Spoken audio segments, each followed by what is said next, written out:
Yo soy Javier y estas son mis manos. Y yo les voy a contar las historias de lo que mis manos han tocado.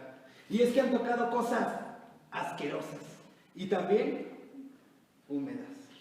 Y sobre todo han sentido historias deliciosas, pero las más interesantes, historias tentadoras.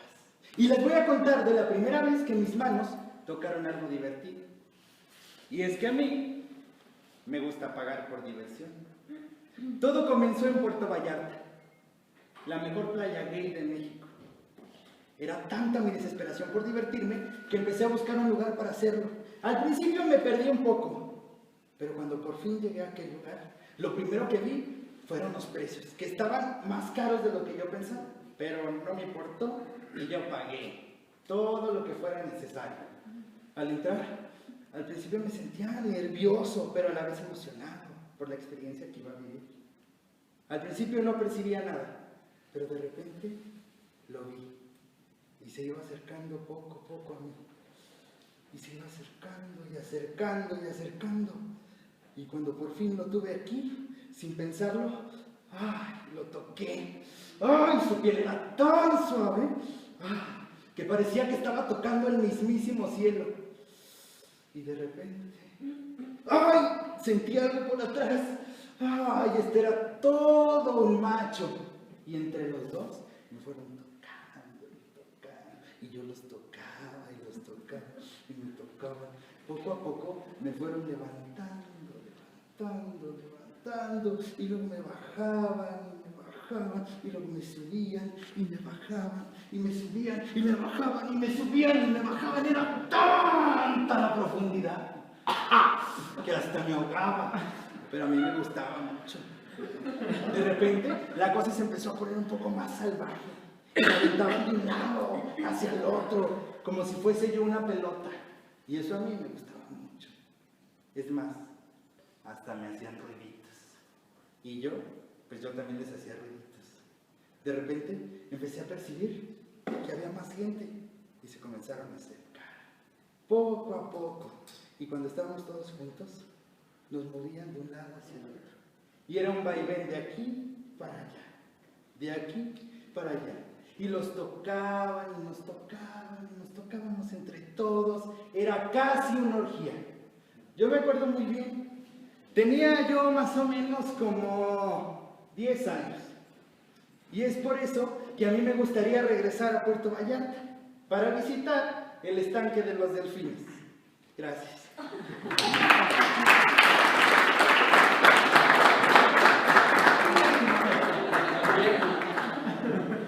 Yo soy César Rincón, soy de Zacatecas, soy el segundo de 4 hermanos, soy del mes de julio, por eso dicen que soy del signo de Cáncer, soy de cabello negro y chino, soy de ojos grandes, soy un poco aguadito, porque casi no hago ejercicio, soy un poco tímido, aunque no parece, y la verdad es que soy muchísimas cosas, también soy cuentacuentos, pero por sobre todo, soy este cuerpo que ven aquí.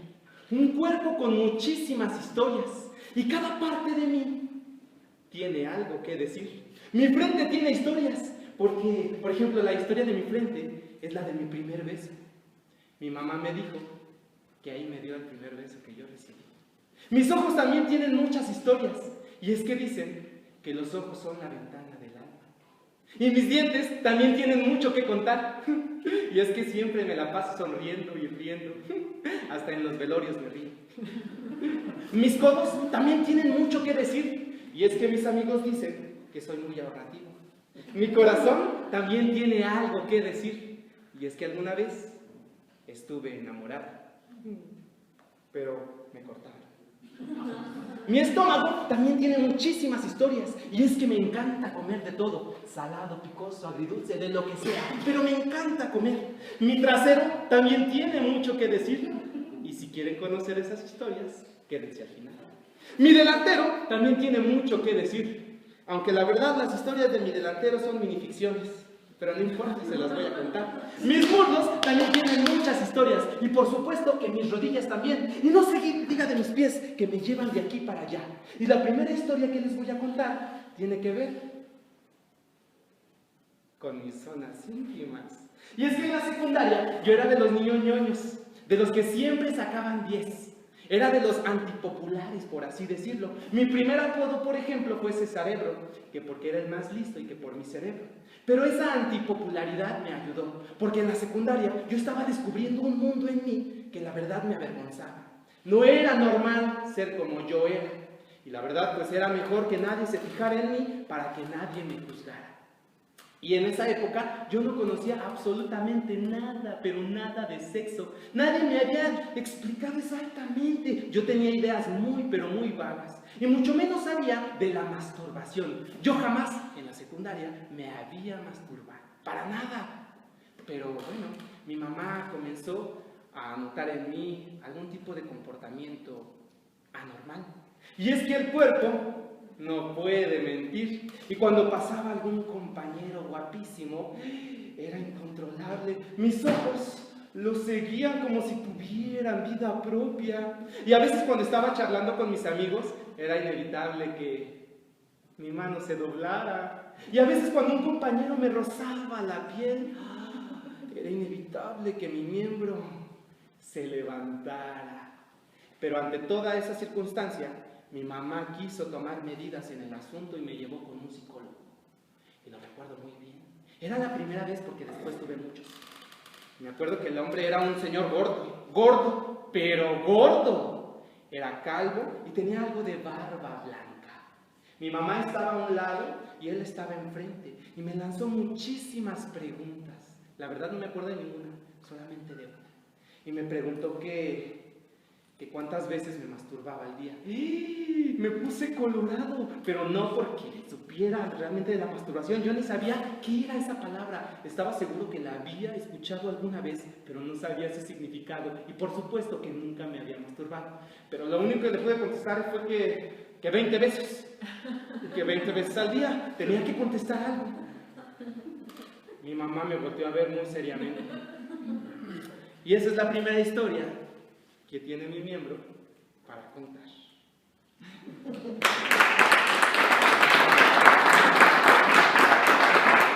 Voy a continuar yo con otra historia.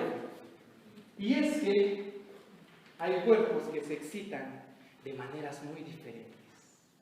Y a él le encantaba que lo sujetaran. Primero empezó con las manos. Le pedía a ella que lo forzara un poco, que mostrara algo de resistencia. Y así él se excitaba. Pero las cosas fueron subiendo de nivel y le pidió que con las medias lo amarrara. Y solamente así amarrado, él conseguía la erección. Pero las cosas se iban haciendo más salvajes. Después cambiaron a mecates, no importaba que lastimaran. Pero ahora también los pies. Y él estaba ahí amarrado en la cama. Y solo así, él se activaba. Después llegaron las cadenas y los candados. Y no solamente los miembros principales, sino también todo el torso, los muslos amarrados. Y solo en ese instante, ella podía comenzar. Parecía que en esa relación, el ser activo era ella y el ser pasivo era él. Ella había llegado a tal grado de conocer los nudos más intrincados, los candados más fuertes y difíciles. Había conseguido aprender a hacer los amarres más poderosos. Pero pasado el tiempo, ella no entendía por qué él ya no quería hacer el amor. Sus amarres no tenían solución. Y es que se habían casado, habían tenido hijos, tenían deudas, había celos. Los amarres habían llegado a tal nivel que habían contrarrestado las cosas y nunca volvieron a sentir lo que sentían al principio. Gracias.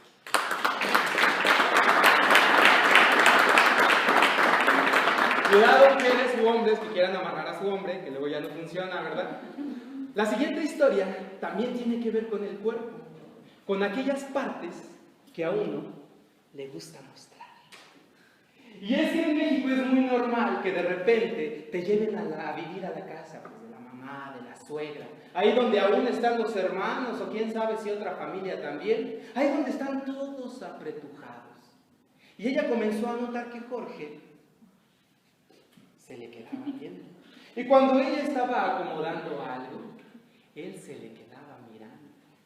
Y cuando ella recogía algún objeto, a él le encantaba mirar el inicio de su espalda. O el inicio de otra cosa, ¿verdad? Al principio le molestaba un poco, pero el juego era secreto y nadie se enteraba. Y empezaron ambos a hacer un juego en el que yo te miro y yo dejo que me mires. El marido, por supuesto, nunca se enteró, el hermano mayor. La cosa siguió así. Y una noche que llegó el marido, estaban haciendo el amor. Pero ella, intencionalmente, había dejado la puerta abierta y había un trecho entre la hoja de la puerta y el marco que permitía que se viese todo. Y ahí apareció Jorge, el hermano menor. Y ella estaba disfrutando del sexo con su marido. Él la penetraba, le susurraba cosas al oído, la respiraba y la quería. Y ella se le ocurrió pronunciar: lo estoy haciendo contigo. En ese instante, Jorge, atrás de la puerta, entendió las palabras y comenzó a masturbarse. Ahí en la oscuridad, ella conseguía distinguir algo de su cuerpo y sus movimientos, y ella en realidad pensaba que lo estaba haciendo con Jorge. El marido ni enterado, seguía ahí arremetiendo y seguía en su ejercicio, por supuesto, pero ella repetía: sí, contigo, contigo, y le excitaba cada vez más al marido: contigo, contigo, y él decía: sí, chiquita, conmigo, conmigo, conmigo, hasta que llegó tal punto de excitación que él se vino dentro y ella también se vino, y ella pudo percibir cómo Jorge, desde la oscuridad, también se había venido, porque logró ver el brillo del esperma que había dejado en el suelo. Cuando acabaron, el marido abrazó a la mujer y le susurró al oído: la próxima vez lo dejamos entrar. Gracias.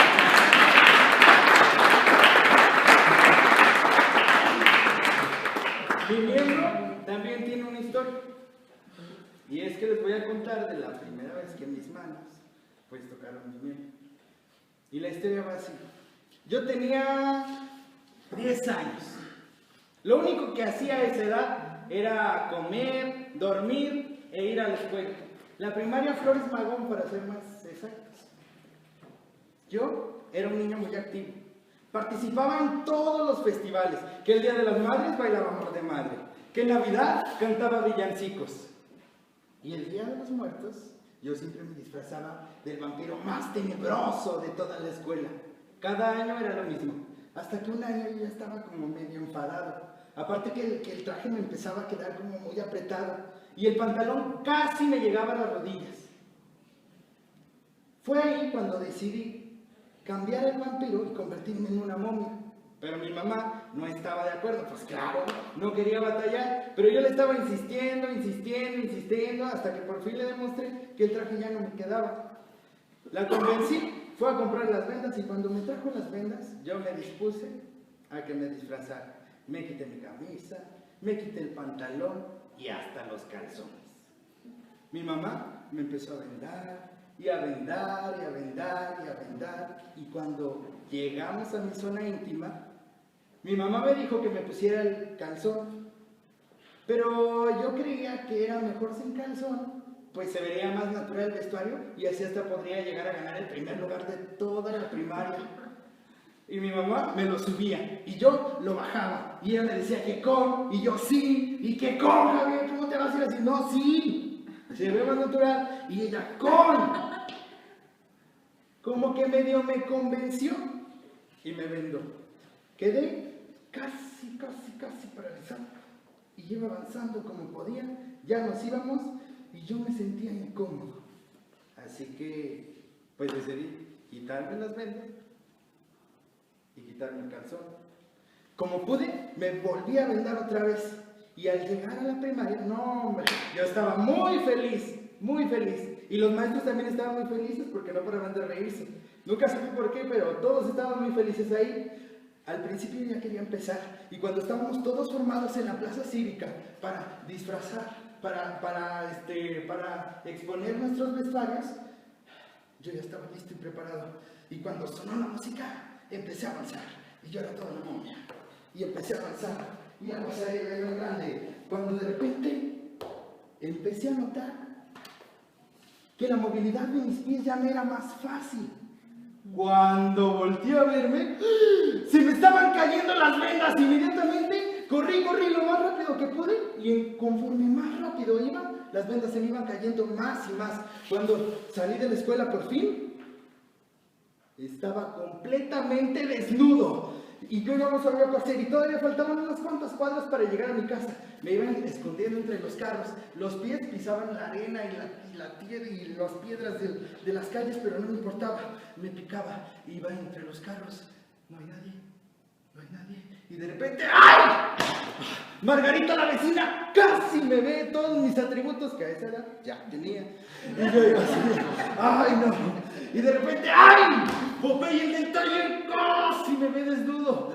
Y iba avanzando entre los carros, ya no se notaba nadie, cuando de repente, ¡ay! El perro Toto casi me muerde el trasero. Imagínense a esa edad lo que hubiera pasado. Ya me faltaba poco tiempo para llegar. Solo me faltaba pasar por José el carnicero. Y ahí ya no había carros, ni postes, ni árboles, ni nada donde yo me pudiera tapar. Estaba esperando el momento exacto en el que José volteara del lado contrario para yo poder correr lo más rápido que pudiera y llegar a mi casa por fin. Yo ya estaba muy asustado y muy nervioso. Cuando José se dio la vuelta, yo empecé a correr y a correr y a correr y a correr. Y al llegar a mi casa, por fin. ¿Cuál sería mi sorpresa? Toda mi familia estaba ahí de visita. Mis abuelitos, los primos, los tíos, todos. Y de manera automática, al escuchar el portazo, voltearon a verme. Y yo desnudo, con un buen atributo, me sentí muy avergonzado. Y empecé a llorar y a llorar. Y no hice otra más que taparme con mis manos. Gracias.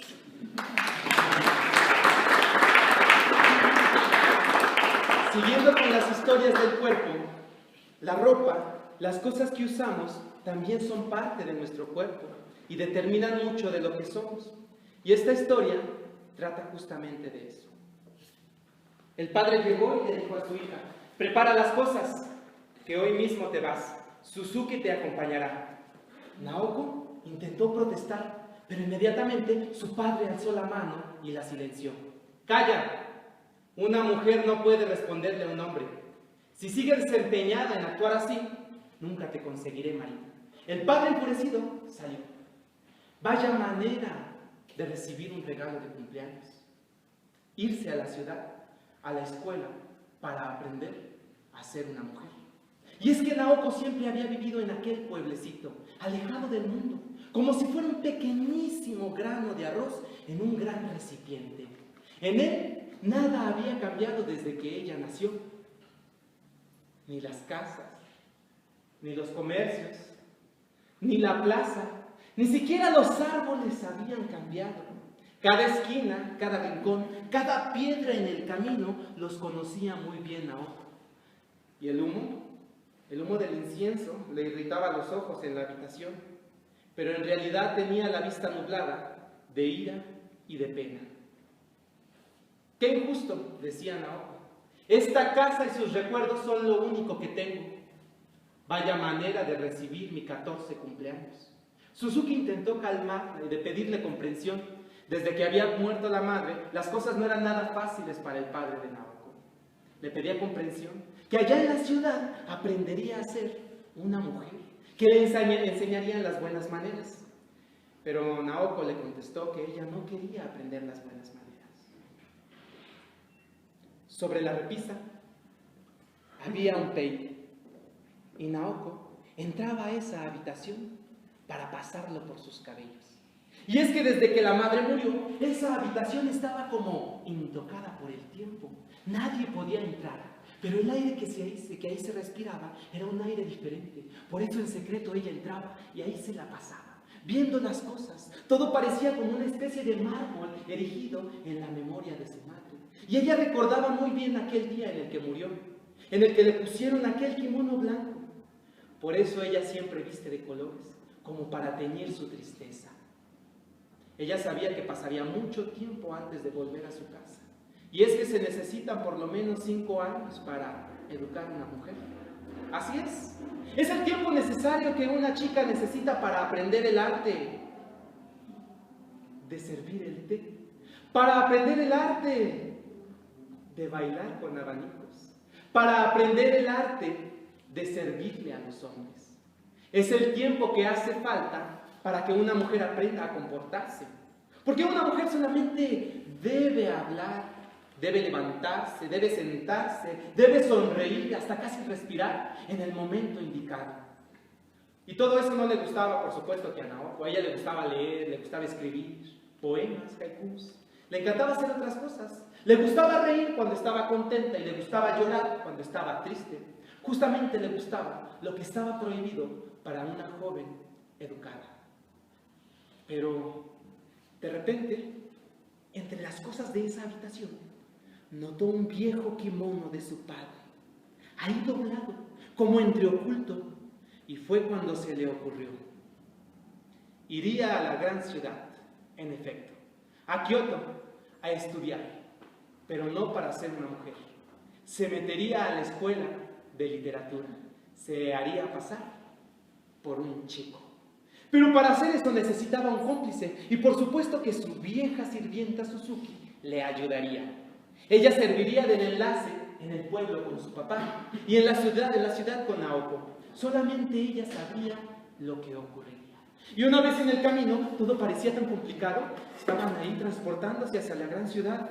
Todo era muy pesado, el ambiente. El silencio era tan profundo que era posible escuchar el batir de las alas de una mariposa. El cielo se iba apagando y poco a poco el verde de los campos iba cediendo al gris de las casas de la ciudad. Cuando por fin llegaron, el llanto se asomó y las dos mujeres se abrazaron y se despidieron y se miraron, cómplices del futuro. Ella inmediatamente se quitó el kimono de mujer y se puso uno que le había robado a su padre. Se arregló el cabello y se dispuso a salir a la gran ciudad. Había mucho bullicio, mucho ruido, mucha gente. Era difícil hacerse paso entre todo eso. Era desconocido para ella. De repente tropezó con un chico.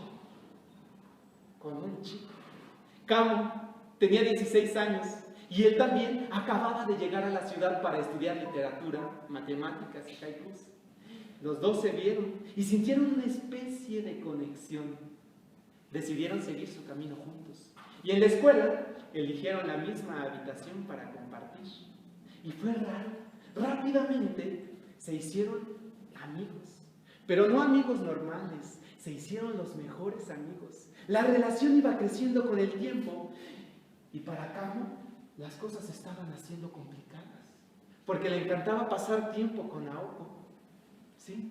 Los cerezos le parecían más floridos en su compañía. La fruta más dulce cuando estaban juntos. Y antes solamente escribía poemas de tristeza. Y ahora en su compañía solo pensaba en escribir poemas llenos de color de alegría. Para Naoko también era algo difícil y complicado, porque nunca había conseguido a una persona con quien compartir más allá de la vida cotidiana. Con él hablaba de todo. La cosa iba cada vez más profunda entre los dos. Se la pasaban las tardes platicando ahí en los estanques de la ciudad o en los hermosos jardines de la gran capital japonesa. Y ahí estaban. En las noches se tiraban a observar las estrellas. A veces se les olvidaba dormir. Y en ocasiones hacían travesuras también. Y se ponían a correr ahí, empujando y gritándole a la gente. Cuando se cansaban, se paraban y se reían a carcajadas. Era algo increíble lo que estaba sucediendo entre ellos. Se habían enamorado. Lo que representaba un gran problema para Kamo, porque él no sabía que Naoko era una chica y no un chico. Una carta un día llegó a la escuela en la que Suzuki le decía a Naoko que regresara inmediatamente al pueblo, que era un caso de urgencia, que no preguntara nada. Entonces ella se preocupó un poco, no sabía qué hacer. Se había enamorado de Kamo, pero le pedían que regresara a casa. Seguramente algo grave había sucedido. Preparó rápidamente sus cosas y antes de irse le escribió un pequeño poema a su querido Kamo. Como no lo encontró, fue sin despedirse y se fue al pueblo. Una vez que llegó a ese lugar alejado del mundo, se dio cuenta de la trampa en la que había caído. Su padre la había comprometido con un hombre rico de una ciudad vecina. Ella intentó escapar para regresar a la ciudad, pero no había escapatoria. Su padre lo había encerrado en su habitación. Ella estaba llorando y sufriendo de pena. Pero Kamo había encontrado aquella carta que tenía un haiku y decía: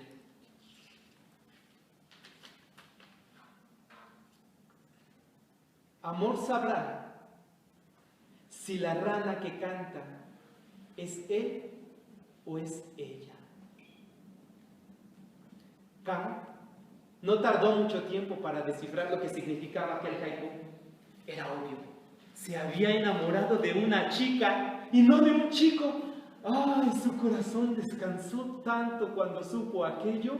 Así que decidió a preparar todo para ir a buscarla a su pueblo. Y fue corriendo. El corazón le palpitaba tanto que parecían no latidos, sino golpes en el pecho. Cuando llegó al pueblo, tocó inmediatamente la puerta. Suzuki la abrió y con una mirada severa le dijo que qué hacía ahí. Y Kamo le contestó: estoy buscando a Naoko, a la dulce Naoko. Vengo a pedir su mano para casarnos. Suzuki, severa, le dijo que ella pronto se casaría, que no perturbara aquella felicidad, que se fuera si realmente amaba a Naoko. Kamo no supo qué responder. Le cerraron la puerta en la cara y tristemente se regresó a la ciudad. Y cuando llegó, inmediatamente murió. ¿Y quién sabe qué habría pasado? Porque alguna vocecilla que voló y voló y voló por ahí llegó hasta los oídos de Naoko y ella se enteró de que su amor había muerto. Era tanta la tristeza y se aproximaba su boda que fue y le rogó a su padre que le permitiera dar el último adiós a su amado, que le permitiera visitar aquella tumba para despedirse. El padre no pudo negarse y le permitió. Sin palabras, sin lágrimas en los ojos, Naoko por primera vez vistió un vestido blanco, un kimono blanco tradicional, que para ellos representaba la tristeza. Y así se dirigió a la gran ciudad, con su padre y Suzuki siguiéndole los pasos. Cuando llegó, ahí al cementerio, había un sol resplandeciente. Pero como si fuera una especie de hechizo maligno, el cielo se oscureció con nubes cargadas, pero cargadas de llanto, como si estuviera llorando el cielo por los amantes que no podían amarse. La lluvia cayó inmediatamente y solo en ese instante fue cuando Naoko se tiró en la lápida a llorar y a llorar y a llorar y a llorar. Y de repente un gran rayo salió del cielo y ensombreció a todo mundo, alumbró a todo mundo. Había abierto una enorme zanja entre la tierra y la lápida, lo suficientemente grande para que cupiera Naoko en cuerpo y alma. Otro gran relámpago alumbró al padre y a Suzuki y el cielo se abrió con un sol resplandeciente. Y ahí donde estaba ella, ya no estaba. Y ahí donde se había abierto el suelo, se había cerrado. ¿Dónde habría quedado? Y de una pequeña grieta que aún le quedaba a la lápida, salieron dos hermosas y pequeñas mariposas. Y dicen y cuentan esta leyenda de allá de Asia, que ellos son los amantes mariposa. Gracias.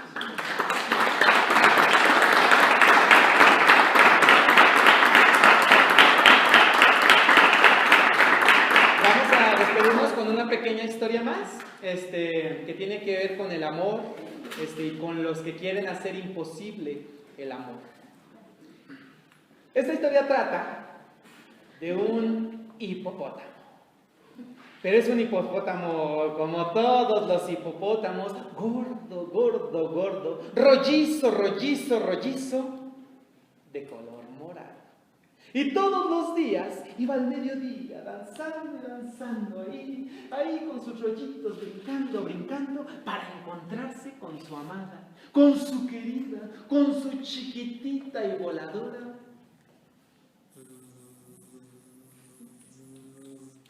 Abejita. ¡Ay! Se daban besos en la boca. Se besaban tan apasionadamente, se compartían las babas, se enredaban las lenguas, el beso a veces era tan apasionado que el hipopótamo sorbía a la abejita por error, pero no importaba, la volvía a escupir, la abejita se sacudía y se volvían a besar. Era un amor tan bonito, un amor tan puro, un amor tan increíble, que cuando la abeja reina del panal supo que un hipopótamo estaba con su abejita, prohibió ese amor.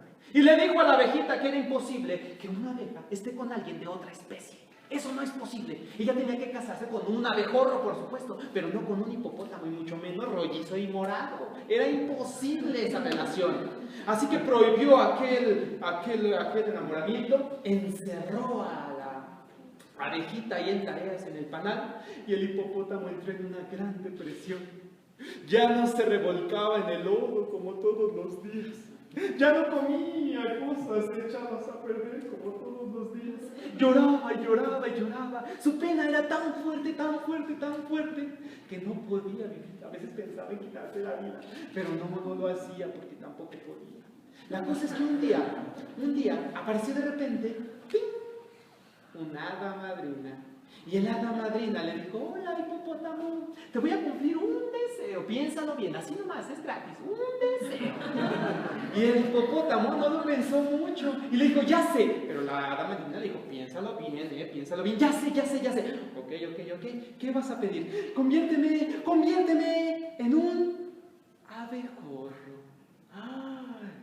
¿Estás seguro?, dijo el hada. Sí. ¿Seguro? Sí. ¿Seguro? Sí. Muy bien. Y el hada madrina mágicamente convirtió al hipopótamo morado en un abejorro, también gordito y rollizo, pero ya era abejorro, ¿verdad? Moradito, con alitas. Ella estaba contento porque podría estar con su abejita. Y se fue rápidamente a buscar a aquella abejita en el panal. Y el hada madrina se quedó pensando y dijo: ay, qué raro, hace 5 minutos una abejita me pidió que la convirtiera en una hipopótamo.